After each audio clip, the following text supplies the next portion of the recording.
Hey guys, Des and Susana with T-Mobile. It's that time of year. You touch lots of surfaces and nothing gets touched more often than your mobile phone. Des, did you know that your phone is Nah, dirtier? it's so gross, so gross. Okay, what we're gonna do is give you some simple, easy tips on how to keep your phone clean and relatively germ-free. The right and wrong way to do it, let's get into it.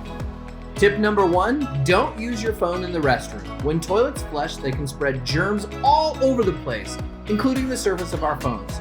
And as long as we're having the bathroom talk, make sure to always wash your hands for at least 20 seconds after visiting the facilities, and of course, all throughout the day. Tip number 2, hand sanitizer is a next good option. Spend about the same 20 seconds rubbing it all over your hands until it's dry. It's not an exact substitute for washing your hands, but for general germ battling throughout the day, it's a decent and reliable backup.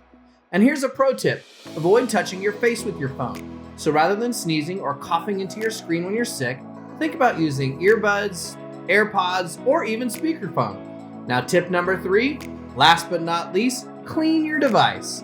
Different device manufacturers have different suggestions for do's and don'ts of what to use when cleaning your phone. The correct way to clean your device is to use a damp microfiber cloth and wipe down your phone completely. Now you've got to be cautious of using alcohol and household cleaners as they may damage your phone. So there you go, the right and wrong way to keep your phone clean and relatively germ-free. For more great tips and tricks just like this, be sure to click subscribe below, ring the bell for notifications. And remember, your phone can never be too clean. That's enough. That's it.